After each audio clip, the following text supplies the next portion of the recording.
इस वक्त की दोस्तों तमाम बेहद ही बड़ी खबरें सामने निकल के आ रही हैं। पहली बड़ी खबर में आप लोगों को बताएंगे एलजी से लेकर के ईडी और सीबीआई दिल्ली में सीएजी रिपोर्ट आने के बाद में फंस चुके हैं, बुरी तरह से जानेंगे। दूसरी बड़ी खबर में आप लोगों को बताएंगे चुनाव लड़ने पर आजीवन प्रतिबंध के मामले पर सुप्रीम कोर्ट से बड़ी आ रही है। देश भर के सांसदों और विधायकों में मचा हड़कंप। मोदी सरकार के प्रस्ताव के खिलाफ एकजुट हो गए हैं। सारे विधायक मोर्चा खोल दिया है और एक देश एक चुनाव संविधान के मूल ढांचे के खिलाफ में है। पूर्व सीजीआई ने तो यहां पर बीजेपी सरकार को चेतावनी भी दे दी है। एक एक करके दोस्तों चलेंगे, सभी बड़ी खबरों को विस्तार से आगे जानेंगे इसी वीडियो में। जहां पर बिहार में भूचाल देखने को मिल रहा है, नीतीश सरकार में मंत्री ने इस्तीफा दे दिया अचानक से। एक एक करके सभी बड़ी खबरें आप तक दोस्तों पहुंचाते हैं। उससे पहले अगर आप लोग भी यही मानते हैं कि इस बार के विधानसभा के चुनाव में बिहार के अंदर परिवर्तन होने जा रहा है तो अब इस वीडियो को लाइक कीजिएगा दोस्तों, चैनल को सब्सक्राइब करके कमेंट बॉक्स में जय हिंद जय भारत कमेंट कीजिएगा दोस्तों। पहली और बड़ी खबर बताते चले दोस्तों, खबर आ रही है बिहार से। नीतीश कैबिनेट विस्तार से ठीक पहले दिलीप जायसवाल का मंत्री पद से इस्तीफा। नए मंत्रियों की लिस्ट में तारकिशोर प्रसाद समेत कई नाम। जी हां दोस्तों, बताते चले बिहार में नीतीश की अगुवाई वाली सरकार के मंत्रिमंडल विस्तार को लेकर के तस्वीर करीब करीब साफ हो गई है और अब यहां पर राज्यपाल नीतीश कैबिनेट के नए मंत्रियों को पद एवं गोपनीयता की शपथ दिलाएंगे। कैबिनेट विस्तार से ठीक पहले दिलीप जायसवाल ने मंत्री पद से इस्तीफा दे दिया है। दिलीप जायसवाल बीजेपी की बिहार यूनिट के अध्यक्ष भी हैं। इस बीच एक और बड़ी खबर आ रही है सामने, सुप्रीम कोर्ट से सामने निकल के चुनाव लड़ने पर आजीवन प्रतिबंध नहीं, दोषी राजनेताओं पर केंद्र सरकार का सुप्रीम कोर्ट में हलफनामा दाखिल। सुप्रीम कोर्ट ने पिछले दिनों केंद्र सरकार से जवाब मांगा था कि क्या दोषी सांसदों और विधायकों के चुनाव लड़ने पर हमेशा के लिए बैन लगना चाहिए। इस मामले पर अब केंद्र सरकार की तरफ से हलफनामा दाखिल किया गया है। जवाब में बताया गया है कि आपराधिक मामले में दोषी राजनेताओं के सजा काटने के बाद उन्हें आजीवन चुनाव लड़ने से प्रतिबंधित नहीं किया जा सकता है। जवाब में बताया गया है कि संसद ने स्थितियों को ध्यान में रख करके व्यवस्था तय की है।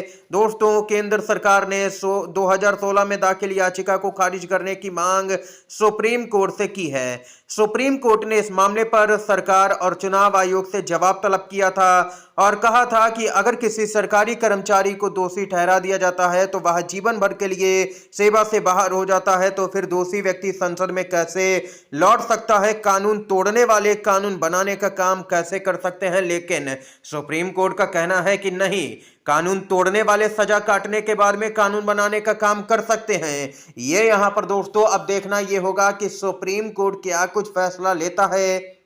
इसके साथ ही जो अगली बड़ी खबर है बताते चले दोस्तों, यहां पर आप लोगों को अपडेट आ रही है। दिल्ली की पूर्व मुख्यमंत्री आतिशी हमलावर हो गई हैं ईडी सीबीआई पर। दिल्ली को 2000 करोड़ का नुकसान 3 लोगों की वजह से हुआ है। पहला एलजी, दूसरा सीबीआई, तीसरा ईडी। आतिशी ने कहा कि हमारी मांग है कि सीएजी रिपोर्ट के आधार पर इन तीनों की जांच हो कि क्यों इस पॉलिसी को रोक करके सरकार को 2000 करोड़ का नुकसान करवाया गया।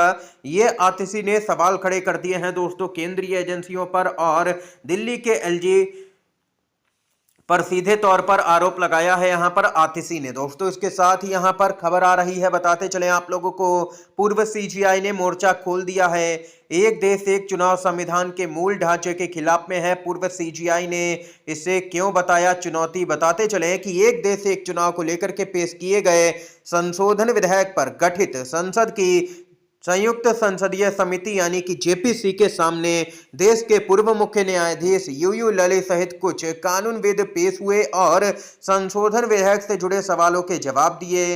बताते चले सुप्रीम कोर्ट के पूर्व चीफ जस्टिस यूयू ललित ने एक देश एक चुनाव के खिलाफ राय जाहिर करते हुए कहा कि यह देश के लोकतंत्र के ढांचे और संविधान के मूल ढांचे के साथ छेड़छाड़ करने जैसा होगा। ये कानून सुप्रीम कोर्ट में टिकेगा ही नहीं किसी भी कीमत पर, क्योंकि संविधान में साफ तौर पर कहा गया है कि बहुत सी चीजें संविधान में यहाँ पर बदली जा सकती हैं, लेकिन जो संविधान का मूल ढांचा है उसको किसी कीमत पर नहीं बदला जा सकता है, चाहे किसी के पास में कितना भी बहुमत हो। संविधान के मूल ढांचे में कभी भी परिवर्तन नहीं हो सकता है।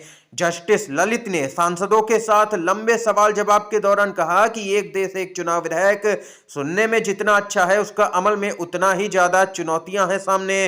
दोस्तों, यहां पर यूयू ललित जो कि पूर्व सीजीआई हैं, उन्होंने साफ तौर पर कह दिया है कि एक देश एक चुनाव लागू करना असंभव सा ही है यहां पर, क्योंकि इसमें बहुत सी कठिनाइयां हैं। कहीं ना कहीं पर एक देश एक चुनाव अटक ही जाएगा। ये यहां पर यूयू ललित की तरफ से दोस्तों बेहद ही बड़ी अपडेट आई है, पूर्व सीजीआई हैं। इसके साथ ही एक और बड़ी खबर दोस्तों बताते चलें, अरविंद केजरीवाल को लेकर के बेहद ही बड़ी खबर आ चुकी है सामने।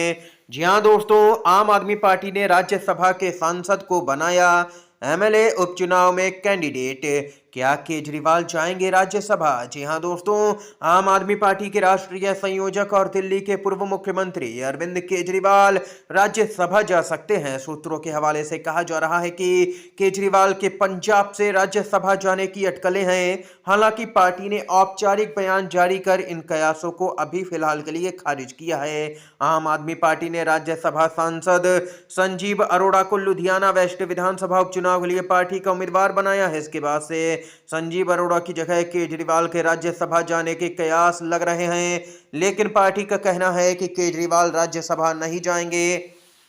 अभी तक उपचुनावों की तारीखों का ऐलान नहीं हुआ है, लेकिन आम आदमी पार्टी ने समय से पहले ही उम्मीदवार की घोषणा कर दी है। नवंबर में बिहार विधानसभा चुनाव के साथ पंजाब की इस विधानसभा सीट पर भी उपचुनाव हो सकता है। ये यहाँ पर दोस्तों खबर सामने निकल के आई है। इसके साथ ही जो अगली अपडेट है उसकी तरफ बढ़ते हैं। मोदी सरकार के प्रस्ताव के खिलाफ एकजुट हो गए हैं पंजाब के सारे विधायक। बस भाजपा के 2 विधायक अलग नजर आए। पंजाब के मुख्यमंत्री भगवंत मान ने विधानसभा सत्र के दौरान केंद्र सरकार की ओर से प्रस्तावित नेशनल एग्रीकल्चर पॉलिसी पर निशाना साधा है। इस दौरान आम आदमी पार्टी और कांग्रेस के सभी विधायक एकजुट नजर आए। सभी विधायकों ने एक सुर से ड्राफ्ट पॉलिसी की आलोचना की और ध्वनि मत से निंदा प्रस्ताव पारित किया गया। पंजाब विधानसभा में कांग्रेस और आम आदमी पार्टी के बीच में तीखी लड़ाई चल रही है। ऐसे में दोनों दलों के विधायकों का एक साथ आना दिलचस्प रहा इस मुद्दे पर। हालांकि भाजपा के 2 विधायक अश्विनी शर्मा और जंगी लाल महाजन मौके पर नहीं थे। दोनों ही 2 घंटे की डिबेट के दौरान विधानसभा में मौजूद नहीं रहे। यानी कि देख सकते हैं कि आम आदमी पार्टी और जो कांग्रेस के जितने विधायक थे सभी ने मोदी सरकार के प्रस्ताव के खिलाफ में एकजुट नजर आए। प्रस्ताव के खिलाफ में निंदा प्रस्ताव पास किया गया और जोरदार तरीके से विरोध दर्ज करवाया गया। दोस्तों, इसके साथ ही आप लोगों को यहां पर खबर बताते चलें, अपडेट आ रही है केजरीवाल को एक बार फिर से जेल में भेजने की बड़ी तैयारी में बीजेपी नजर आ रही है। दिल्ली के मंत्री प्रवेश वर्मा ने कैग रिपोर्ट पर कहा, मुझे नहीं लगता कि अरविंद केजरीवाल अपनी पूरी जिंदगी जेल से बाहर निकल पाएंगे। ये प्रवेश वर्मा की तरफ से बयान आया। बीजेपी के नेता लगातार एक के बाद एक बयान जारी करके यहां पर दावे कर रहे हैं कि केजरीवाल को सलाखों के पीछे जल्द ही जाना पड़ेगा। इस समय की दोस्तों तमाम बड़ी खबरें थी, मुख्य समाचार थे जो हमने आप तक पहुंचाए। दोस्तों, वीडियो अगर आप लोगों को पसंद आया हो तो लाइक कीजिएगा, इन खबरों को शेयर कीजिएगा अपने दोस्तों में, और चैनल पर अगर आप लोग नए हैं तो चैनल को सब्सक्राइब कीजिएगा। वीडियो देखने के लिए दोस्तों आप सभी का बहुत बहुत धन्यवाद।